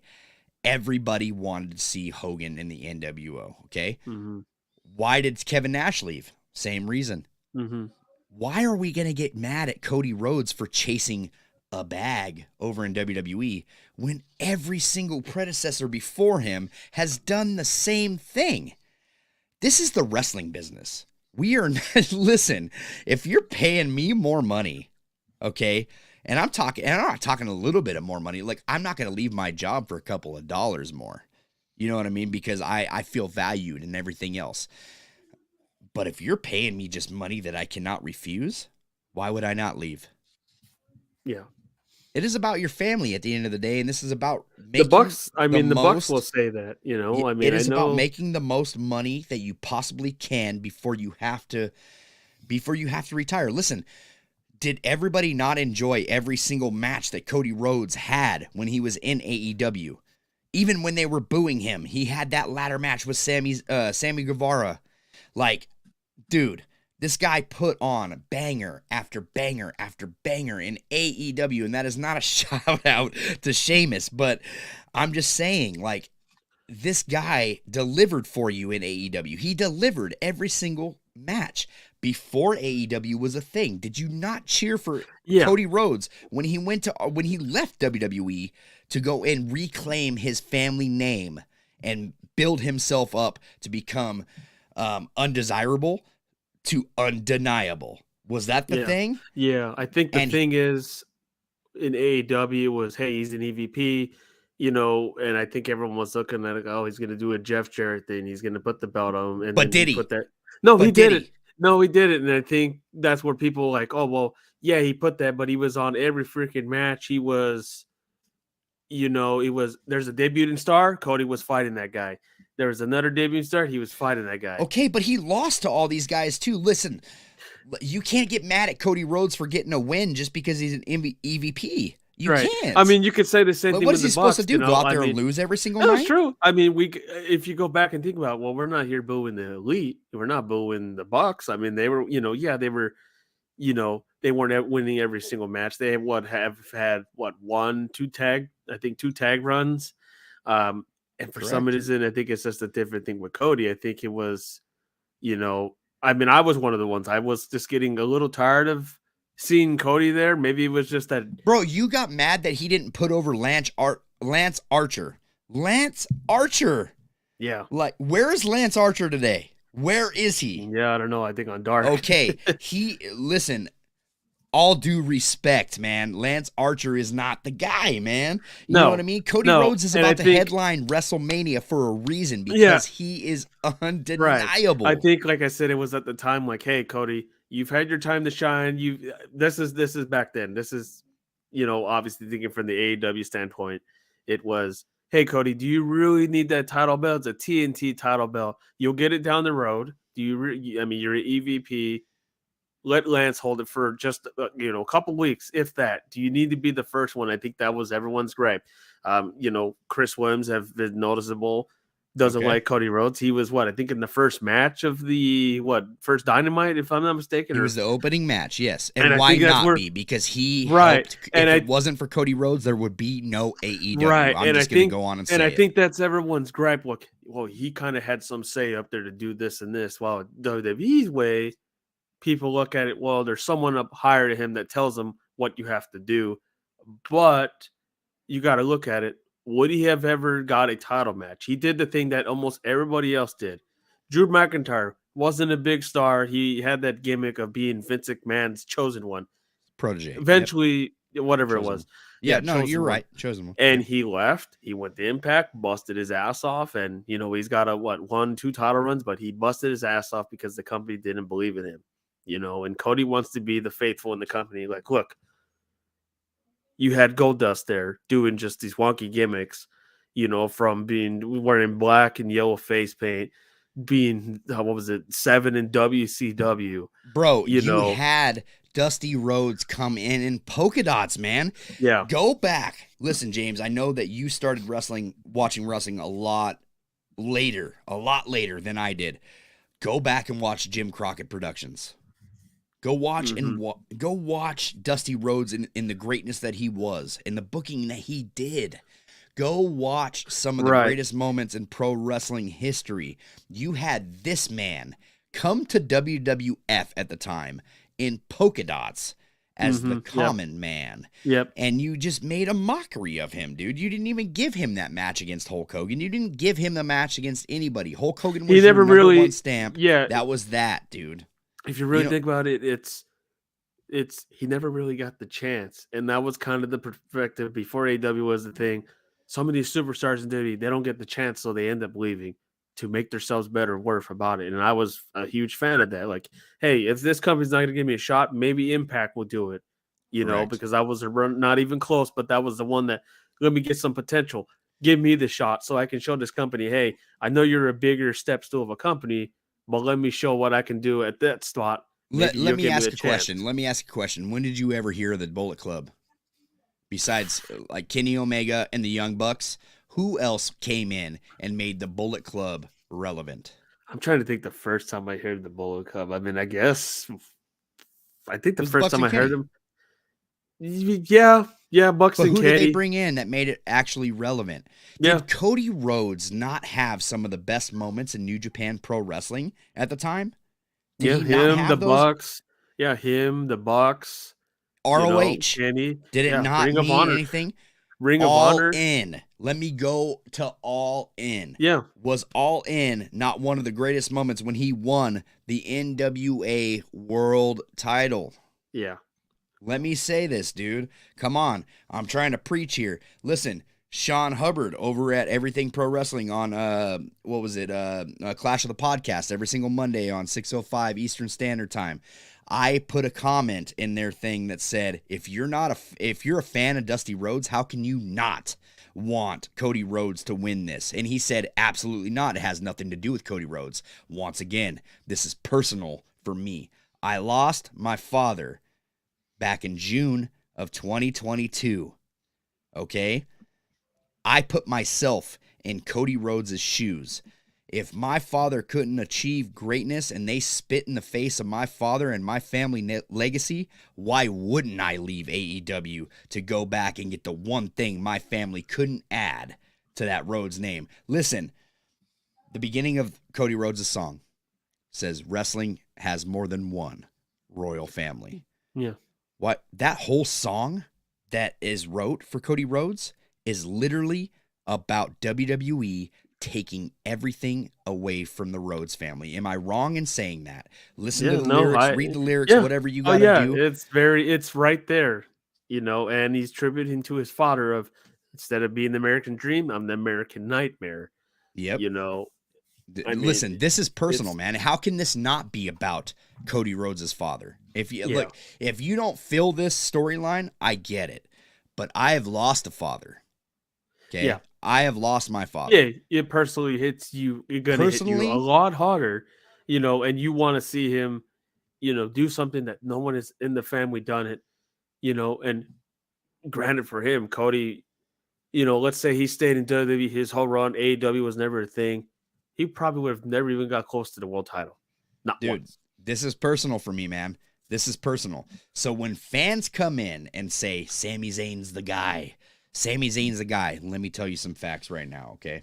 I think it's just a trolling point. That's really what it is, just to stir it up, you know, not, you know. Do you think it's hardcore? Do you think it's hardcore WWE fans that are stirring this up? I don't think it's that whole thing. Like, I think it's just they're looking at it as, well, do we look at it as a wrestling perspective, or do we look at the guy that's the hot commodity? You know. Okay. Well, there's also a point going on too that Cody Rhodes is the guy that has that connection between AEW and WWE, right? We can get Cody Rhodes is in WWE, thus we can get MJF, Ricky Starks. James, there was a picture taken during the Royal Rumble. Ricky Starks came in. Mm-hmm. Okay. Ricky Starks was there at the Royal Rumble. Yeah. What people don't know is Thunder Rosa was also there at the Royal Rumble recording Busted Open Radio. Right. There was AEW stars live in attendance at the Royal Rumble. There's a lot of people speculating, look, Tony Khan's not going to be happy about this. Well, let me throw this little fact in. Adam Cole was under contract with the WWE when he was backstage multiple times with Britt Baker. They're saying, oh, well, you wouldn't, you don't think that they're having these conversations with Ricky Starks and stuff like that. How do you think Adam Cole came into AEW? I'm going to go on and say that Adam Cole is in AEW because he has already previously talked to Tony Khan behind closed doors because he was there multiple times when he was under contract with WWE and NXT. So how are we going to throw this? How are we going to be contradictive, right? How can we pick one side over the other? Listen, I'm going to say it again. This is the wrestling business. This happens. You cannot expect these guys to not go out there and try to find what they're worth. Like, bro, this is all about money at the end of the day. You have a guy that is world champion in AEW that always does the bidding wars. He hasn't done it in a while, but I mean, at the end of the day, I know people going, oh, well, if I was a wrestler, I'd go under the wrestler for the fans. Yeah, but you would go for the damn money. The money is there. It's there. It's there. You see it in NBA. You see it in the NFL. Oh, well, I just wanted, It's a business, man. It's a business. And if I'm being offered X million dollars more than what Tony Khan is paying me in AEW, you're damn right I'm going. Dude, we're talking millions. We're not talking like nickel and dimes here. Like, we're not talking my situation where I said, oh, I'm not going to leave a company for $2 more or whatever. You know what I mean? We're regular Joes. You get showcase on USA Network. You get showcase on Fox. You get pay-per-views. Yep. You're expanding your profile, your portfolio. I know the Bucks have said it a number of times. We won't go to WWE. I wouldn't put it past them. I mean, I'm pretty sure they would never go, but never say never. I mean, let's talk about Sami Zayn. Sami Zayn is now the most over. I'm going to say that. He's probably the most over in WWE, right? That pop at the Royal Rumble when he turned on Roman Reigns was probably the biggest pop that I've seen in WWE in a long time. A lot of people want Sami Zayn to be this main event at WrestleMania. Listen, dude, Cody Rhodes, a lot of people like to call him a politician. He is. If you're a good wrestler and you're a good businessman, you got to be a politician, right? You have to. You have to be political when it comes to your worth in this business because the wrestling business is full of snakes. It's full of you can ask Bret Hart how he stuff. felt. You can ask Bret Hart. You can ask Hogan. You can, ask guys that went to WCW like, hey, I left because this company, tossed me around to the trash. And then, lo and behold, what ended up happening? Once your company got bought, That's another thing. Did people... So look, the only reason why the Montreal screw job was a thing was because Vince McMahon couldn't honor Bret Hart's contract. And Bret didn't want to take less, so where did he go? He chased a bag to WCW. Are we gonna judge Bret Hart because he chased that bag to WCW? No, we're gonna feel sorry for him because he got screwed on TV in Montreal in front of his his fans. Like that's why we're gonna give Bret Hart our sympathy. But at the end of the day, he chose not to take the less money. He chose to chase the bag to WCW. I've never once wanted to judge him for that. I've never judged anything. Listen, once again, professional wrestling. I grew up in the Attitude Era. I loved watching wrestlers jump from one company to the other. It made it interesting. And see who's showing up this week. You know what I mean? Like, listen, Sami Zayn is an amazing wrestler. He's amazing at storytelling. He's amazing at selling. He's amazing at everything that he does. But when it comes to WWE, it's not like AEW. They have a look of a champion. Is Sami Zayn going to be that guy to carry those titles over a Roman Reigns? No. Or is Cody Rhodes, who looks like a poster boy? He has the name Rhodes. Nothing against Zayn. It's just, you're and he has that look. And he's a pretty boy. I'm not judging Sami Zayn's look. I'm just saying this is what WWE's forte is, man. This is what WWE goes for. And we're not going for a big buff dude, but Cody Rhodes does look like that poster boy of and WWE. I hate to see it, would it be controversial that, hey, we can't have, if Lo and behold, hopefully this does not happen if the company sells to Saudi, There's no way they would put Sami with the belt, but I think everyone's just looking at it as, well, we go with the hot, there's wrestling fans and we'll go like, well, he's the hot act, Yeah, Cody's a serious character and there's Sami, like he's the goofball character, but he's very over, but it doesn't have that Bryan Danielson feeling. Kofi Kingston's was just out of the blue. It was just random that he was just getting a cheer. But listen, it was funner when he was on the chase, and look, right? Yeah, and that's the thing. Bryan Danielson, if you think about it, he's kind of going through the same thing as what Cody went through, what Cody's trying to do. When he came in the company, he got fired for him at the start for doing for hitting what's his name, the ring announcer. Mm-hmm. They kept doing that when people wanted him in the title matches. He didn't win the Rumble. Everyone crapped on it. He was always seen, and I'm pretty sure this was obviously fed Vince McMahon lines. We don't see you as an A player. We see you as a B+ player. And that took him to granted. Like, hey, no, I bust my ass off. And the fans backed him up and showed that we're going to show that this guy has, he's not just here for, to showcase like mid-card and all that. He is a damn world champion. He wants to show his worth. Correct. And Cody's kind of showing that, like, hey, look, you guys might have not seen my family as a big deal. I'm here to show that we meant the damn big deal. I want to be the one to carry my father's legacy to show when I'm the champion, all the Rhodes family are champions. And listen, this is all irrelevant. I'm sorry to cut you off, but this is all irrelevant because, look, there's never been a babyface in history besides Hulk Hogan. And I'm going to go on and say that. Hulk Hogan, maybe Steve Austin, and The Rock. So those three. There's never been stars like them.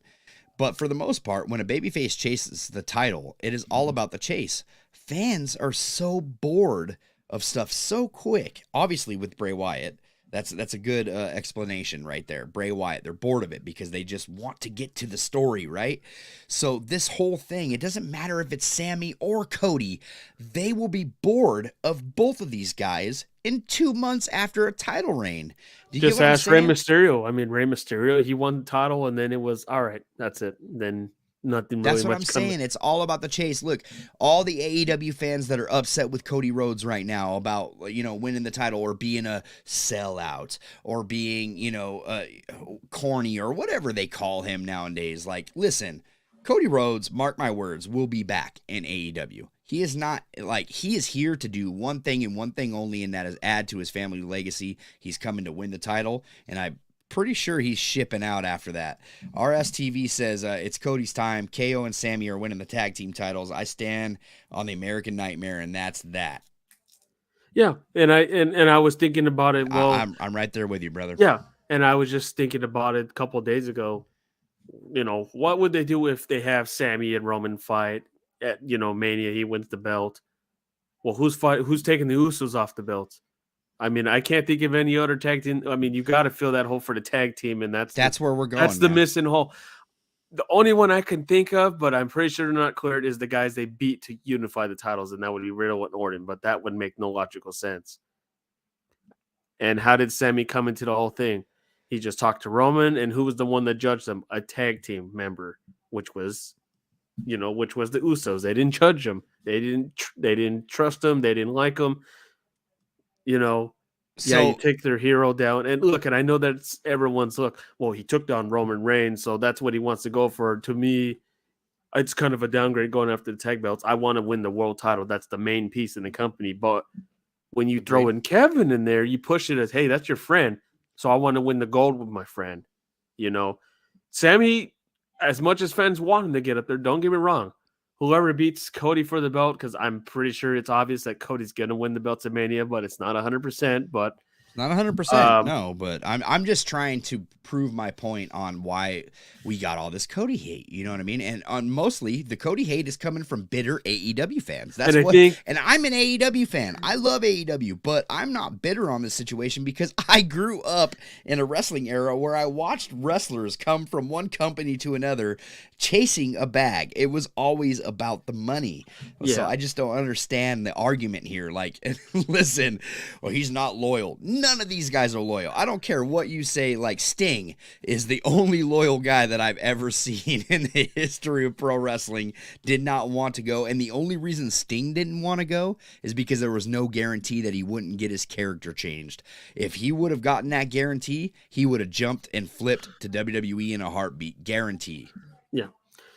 And I think the Cody, like, it's kind of interesting how it's going to be like when Cody returns to AEW. I think he'll be welcomed with open arms. You know, I think that's everyone's thing of, well, he went to WWE. Oh, but he had to put in his contract that I need to win the world title. I've seen this of, oh, well, he should win it nostalgically. You don't see Seth Rollins going in there putting in his contract. He busted his butt off from NXT to go all the way up there. Kevin Owens, but they've all been the champion before. Well, the thing is that Cody has done a lot to prove, like, hey, I went to Ring of Honor. I did independence, Well, so did all those guys. Let's not take away from Seth Rollins and Kevin Owens. They busted All their Out ass was in the the thing that no one believed in, that we can get 10,000 fans in an arena for a sold-out show, and we did it. Stephen Kelly says it's time. It's Cody's time. So, no disrespect. Will Sami get his run? He probably will at the end. At some point. It's just right now. Sammy will probably be the guy to dethrone Cody. Yeah. I'm going to go on and say it. Cody's going to win the title. Sammy's going to win him from Cody.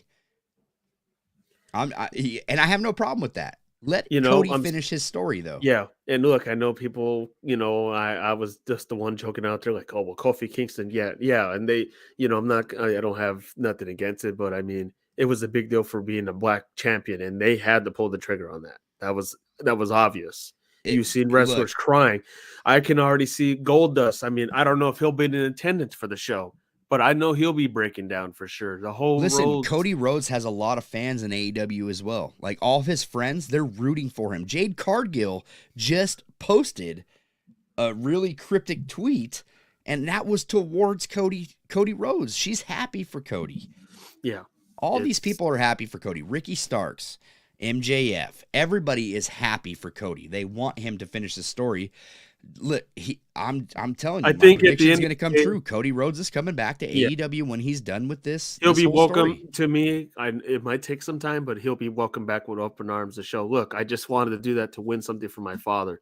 Win the AEW belt, sure, that's a deal. But winning the big gold in that company where my father paved his way and did as much as he could and never got it there, I want to be the one to change that scenario. So, I mean, big props to Cody. He's done so much. He was at the bottom of the barrel. Chris Williams has now entered the chat. I want Sammy. Cody is a mid-carder. So Chris Williams, avid WWE watcher. He does not like AEW, and he still has always felt Cody Rhodes, and I will back him on that. He's always felt Cody Rhodes as a mid-carder. And that's his prerogative, man. Yeah. That's his opinion. That's great. But for me, look, I followed Cody's career. I've always rooted for Cody, even when he was in Legacy, when he did Dashing Cody Rhodes, all the stuff that he's done. I even thought he did a fantastic job with Stardust. Chris, ran with it. Chris, I can put it out there. Kofi Kingston was a mid carder. I know everyone's gonna, could go off on me and say, well, it was his time. Yeah, and how did that run go? It wasn't great, to the point that he got squashed before I debuted on Fox by Brock Lesnar. Correct. And even all they did was, I hate to say it, they did it for the heartwarming moment. That's what WWE is. They do on that, but in this circumstance, and Sandy has acknowledged it himself. Like, I don't see myself as the top dog of this company. It's because he's not, dude. Like, that's the thing, is like Cody Rhodes is the first baby face that they have. Look, Seth Rollins is great. Randy Orton has been there tons of times, so we don't need Randy Orton. Seth Rollins, like I said, is great. He's been there a few times himself. Cody Rhodes is that next guy. Sami Zayn is not there, man. I love Sami. I'm not, like, knocking Sami Zayn because I feel like he's going to be there. But Sami Zayn even knows himself, I'm not the guy to be that poster boy for the company. Can I win the title and do a few interviews and stuff like that? Of course I can. But am I that long-term champion? Not it, man. He's admitted it. If he can admit it, why can't the fans? Chris, yeah, he'll go back to AEW. Well, it's the same thing when Hulk Hogan came back to WWE. He won the world title. I still don't agree with that to this day, where he won it again Why they ever did that, I still don't understand. It was terrible taste, but I mean, many in that company, Dusty Rhodes, like Heyman said, your father was there at the Performance Center. He helped train so many wrestlers, Seth Rollins, Roman Reigns. It's a big, it's kind of like a stepping stone, if you will, to show, hey, I want to show somewhere for the Rhodes family. So unifying perspectives. Thanks for joining the chat, man. He says you guys are both palatable and refreshing. I appreciate it, man. yeah, much I really appreciate it. Yeah, thank you so much. It's kind words. So yeah, dude, I just, I'm excited for this storyline and whatever WWE does to whatever their choices are at the end of the day for WrestleMania. I do believe Cody Rhodes is going to be that guy, and I have high hopes that he's going to bring back a classic title. At the end of the day, what are you going to do with those tag belts? If you put Sami to win the belt, well, who's taking those tag belts? Exactly. Someone's There's got to no take tag them. division Until There's I get none. some, and I know someone can say, well, they can make them tag team. Yeah, but give me something that's storyline wise. Kevin Owens is there. What is he going to be on the card? Is he going to be fighting someone? Oh, well, he can be in Sami's corner. Well, someone still needs to go after the tag belts at the end of the day. Absolutely. Instead of, hey, we're just going to relinquish them, Sami. What are we going to have? For all we know, Cody could elevate Sami to that potential. You never know that. It could work. Yep. It could work. Maybe Cody gets that heel turn that everybody wanted. It could work. AEW. Look, when Kofi Kingston won the belt, other superstars got their chance. Big E won the world title. Bobby Lashley won the world title. They weren't the greatest, but that was kind of paving the way in a sense. Correct. Chris Williams says Reigns is going to squash him. Watch. Listen, I wouldn't put it past WWE to do that because Reigns would break multiple records again.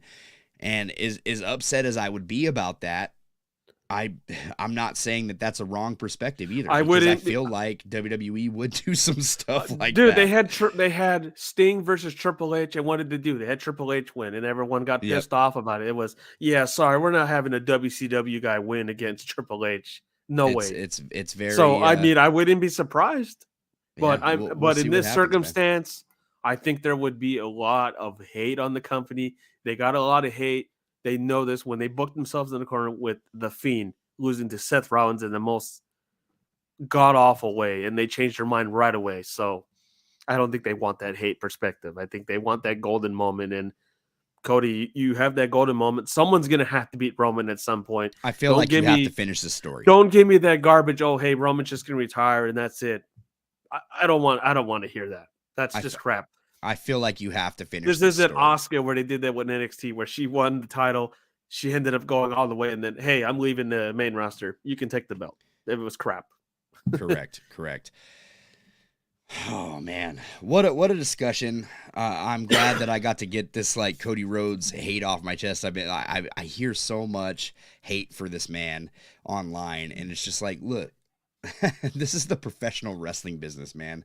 We just have to be real about this. Like, you cannot hate this guy for leaving AEW when AEW has their whole roster is based off of WWE. Like, how are you going to get mad at Bryan Danielson for going to AEW to wrestle?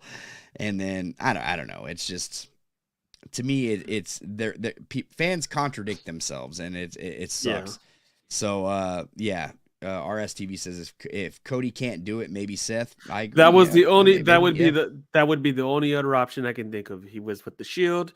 He's never lost to him. That would be the only logical thing. And I thought they were going to do that at some point before Cody gets the match. But hey, guys, at the end of the day, he's going to win the belt. Do me a favor, if you're watching this video right now live on YouTube or on Facebook or wherever you're watching this, leave a like on this video. It helps us in the algorithm. Also, comment after we're done with this live stream. That also helps, and we will reply to the comments. We always try our best to interact with anybody that follows us or interacts with us.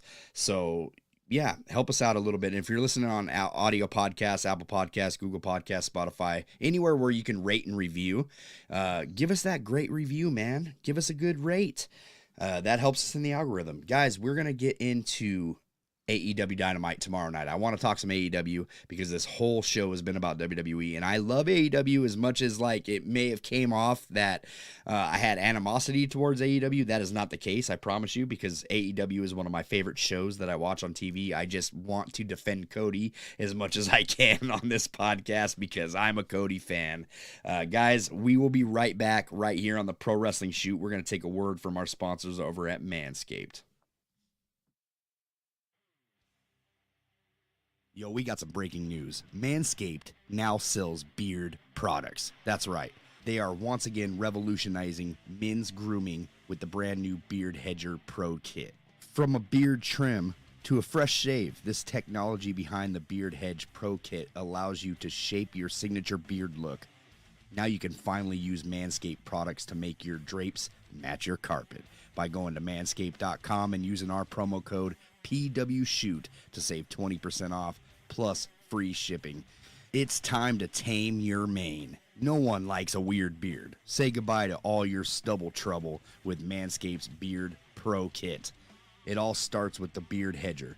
This thing is a juggernaut of fixing faces. First off, this cordless trimmer has a rotary wheel that gives you 20 hair cutting lengths, all with one guard, so no more messy drawers full of extra add-ons. That's right, face grooming doesn't need to be hard. Get 20 different beard lengths in just one guard. Plus it's waterproof, so you can shave in the shower to avoid all that hair in the sink. The titanium coated T-blade is tough on hair but smooth on your face, leading to single stroke efficiency that brings satisfaction one stroke at a time. The Pro Kit doesn't end there though. They have created 4 dermatologist-tested formulations for your post-trim care. First, there is the beard shampoo and conditioner. You need to remember all your hair is different. All of it. Your beard hair is more coarse and easier to damage than the hair on your head. That's why the kit has made shampoo and conditioner specifically designed to moisturize, reduce ingrown hairs, replace natural oils, and promote beard health. Next, the kit has Manscaped Beard Oil, an essential piece for your main facial accessory. No one wants a guy whose beard is brittle and dry. The oil relieves dryness both on the beard and the skin beneath, while adding a little shimmer and shine, making you look extra fine. Cap off the kit with the Beard Balm, a pomade that shapes, styles, moisturizes, and tames for a sculpted look to attract any fellows or dames. The Pro Beard Kit also comes with 3 free gifts: a beard brush, comb, and scissors to ensure your beard is ready to impress. So get 20% off plus free shipping with that promo code PWShoot at manscaped.com. That's 20% off plus free shipping at manscaped.com when you use that promo code PWShoot. Manscaped. Beard Hedger, 1 stroke, 1 guard, 20 lengths.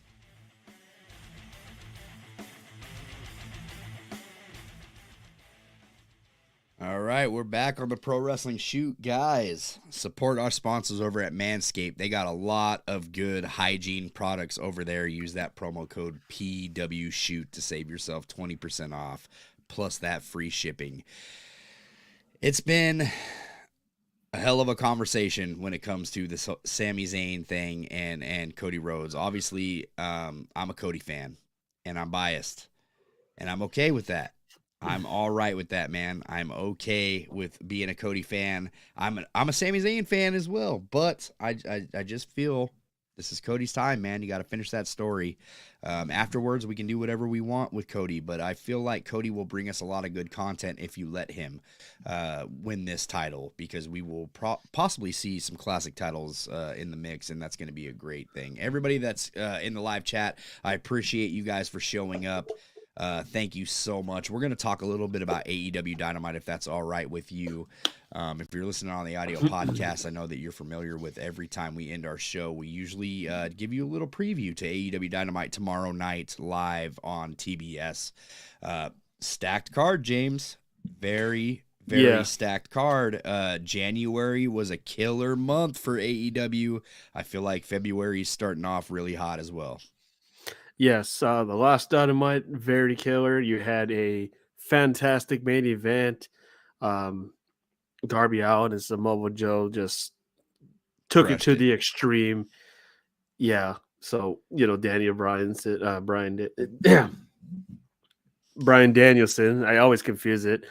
Always hard, killing man. it. Timothy Thatcher. I know it's always like a tongue twister. You've been conditioned to Daniel Bryan. Yeah. So killing it, and I don't know if it's just me, but need to see more to Takeshita, and I'm excited for this one. Well, you're gonna get more of Takeshita. MJF versus Takeshita is going to be happening on Dynamite, as well as, look, this is my only thing with Dynamite. We're already kind of doing the I want to say like a gauntlet style thing for Bryan Danielson when it comes to him facing MJF at Revolution. Obviously, we're going to get this match, so we already know that Bryan Danielson is going to be beating Roosh, but look, we got another gauntlet thing going on with Ricky Starks and Chris Jericho. Like, we've already gotten this match, and we've already seen Ricky Starks beat Chris Jericho. So I don't know what the point is in the first place of doing it. I'm like, look, we already have a gauntlet type of situation with Bryan Danielson. Now you're doing it with the JAS and Ricky Starks, so it's kind of a head scratcher why they're doing this. I have no idea, but I don't know. I'm excited to see Ricky Starks in action. Obviously, Ricky Starks is... And where's Action Andretti? I don't know what they're doing with him. I know he was involved in it. Now he's gone. I don't know. I'm kind of glad he's off this week. He was on last week. So, I mean... He's showcased every single week. I mean, they're not, like, not showcasing him. They're just... there's two head scratchers. I mean, besides the gauntlet, the thing with the Acclaim and the guns, I understand what they're going with this. I mean... It can't just be only me. Like, what's going to happen with that? I think that's pretty obvious with the Acclaim and the guns. Yeah, I mean, Billy Gunn's going to turn on the Acclaimed, which we've already seen it before. He turned on them before, so I don't know if. Well, I mean, I think his whole goal is to elevate his sons, which I'm okay with. And I feel like the Guns and the Acclaimed, you're getting a WWE style wrestling match with these two teams. They are not your normal AEW teams, and I think.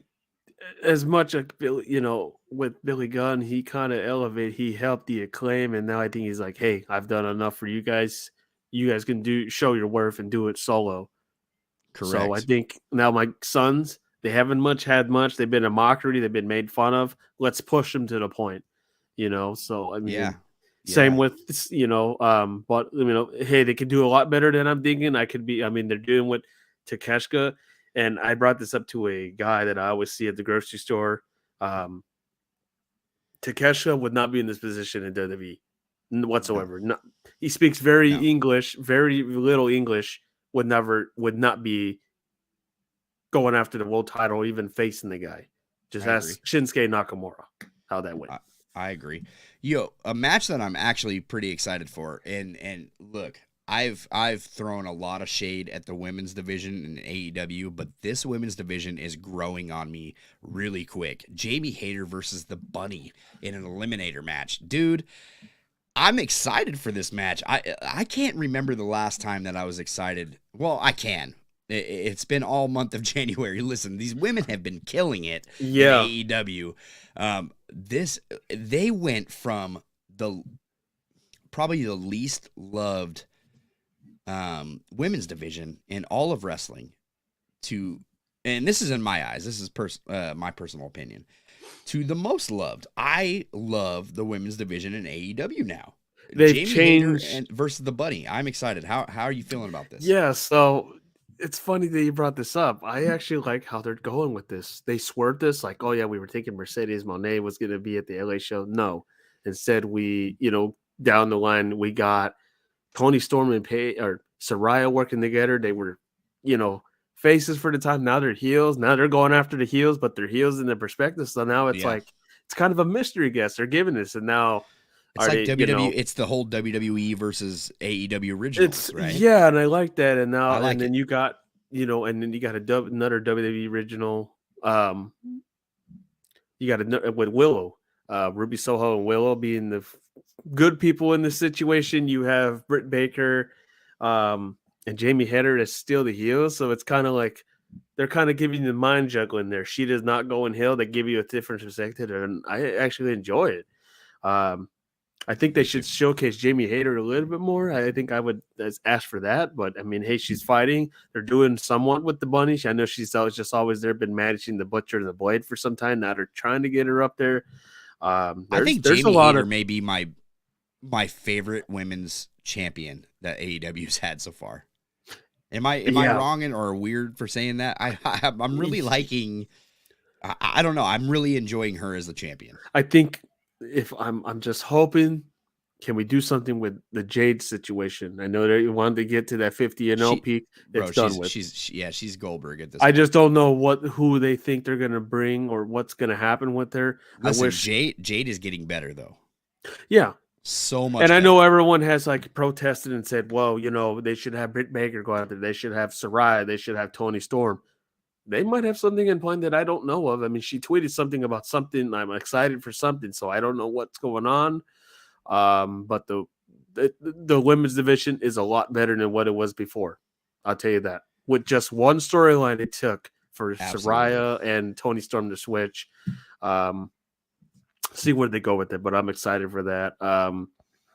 The main event, man. We got the trios titles on the line. Finally, we got the Elite versus Top Flight and AR Fox. Dude, this match, banger. It's going to be so good to watch. I had a lot of praise when Top Flight came into the company and they debuted against the Bucks. Gave them the contract right after. I've been a voucher for Top Flight, and they've been going through the ups and downs with the brother always getting hurt. And now they got that chance. And, I'm glad they're getting this chance. I mean, and AR Fox, I didn't know much about him. I see glimpses here and there. And the guy is ruthless. He kicks ass, I got to say. And this is a perfect way. Don't see them winning the belt, but this can elevate all three of them. Top Flight.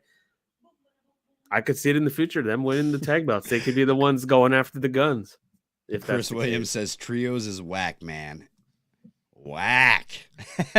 So listen, I'll give you one. I'll give you a trio. I am not. Yes, I'm not going to say that trios there hasn't been good trios matches, but listen, I feel like the trios division has ruined the tag division in AEW. I am not a fan of trios titles, and I still stick to this. But at the same time, the Elite doesn't have a bad match, and neither does Top Flight. And AR Fox is phenomenal to watch. So I'm not mad at this match, and I think it's going to be a phenomenal match to watch. I do like the trios, like the House of Black. I love the House of Black. I love Death Triangle. But I'm just not a fan of the division in general because I'm more of a traditional wrestling fan. I like the regular tag team action when it comes to the tag team. I'm going to stick by that. I'll say this. The tag division will get better once the Guns win the belts. It's going to push everybody, restart it, if you will. Okay.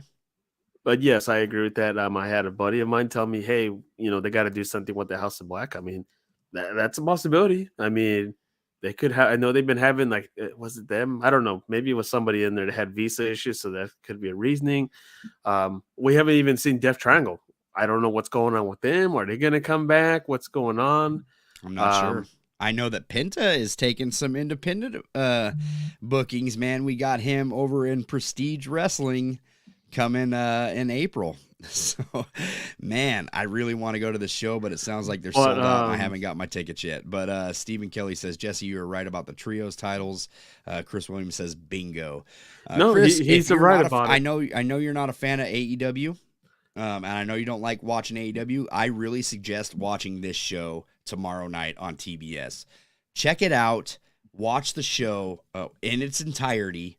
And I really think this card is going to deliver tomorrow. It looks amazing. If you're not familiar with Roosh, if you're not familiar with Ricky Starks, if you're not familiar with Takeshita, if you're not familiar with the Acclaimed and the Guns, if you're not familiar with Top Flight and AR Fox, dude, this card is going to deliver. And if you're not familiar with Jamie Hayter or the Bunny, dude, this card... It looks amazing. You got to watch this. If you look at this card, I'll pull it up again. If you look at the card, I know everyone's like, oh, it's nothing but WWE stars. There's not many in this picture, as I can see. Okay, Bryan Danielson. Okay, that's one. Jericho, that's two. That's it. That's it. Yeah, that's about it. The Elite, no. Top Flight AR, no. The Acclaimed, Billy Gunn, but he's not wrestling. And listen, I don't care if you say that Bryan Danielson is a WWE guy. Bryan Danielson has put on some of the best matches that he has in his entire career in AEW since he's been in AEW. And you have different variety of champions as your champions. You don't really have ex-WWE guys as your world champion or vice versa. So it's a different feeling. It's not a CM Punk. It's not a Moxley. You know, where everyone's getting showcased. You got Tishkeshka, which I didn't even know where he came from, and he's been a huge star. He is so phenomenal to watch, dude. Seeing him live twice. I don't know. I love watching. It's the bummer. I don't know if you got to see him live, but seeing him live twice, I haven't very got to over. See Takeshita. No, he is very over. He was literally our main. I still go back to it. Ever seen him in our main event dark match, and the guy was very over against. I can't remember what his name was. He was in. What's his name? The guy we hate that was with Cody's buddy, QT Marshall. Yeah, QT. Fans were mocking the hell out of that one guy. He had like the long hair. He looked like Jacksaw Jim Duggan. Steve Kelly says, watch AEW. I'm going to take it a step further. I'm going to say support professional wrestling. I don't care what's on TV. And look, I'm not a fan of Impact Wrestling. I usually try to catch whatever is on New Japan Pro Wrestling. Ring of Honor is going to be starting their live events as well. Listen, dude, just support. If you like wrestling, give it all a try, man. It's not all WWE, and I don't think it's supposed to. Listen, you're going to love some stuff in WWE.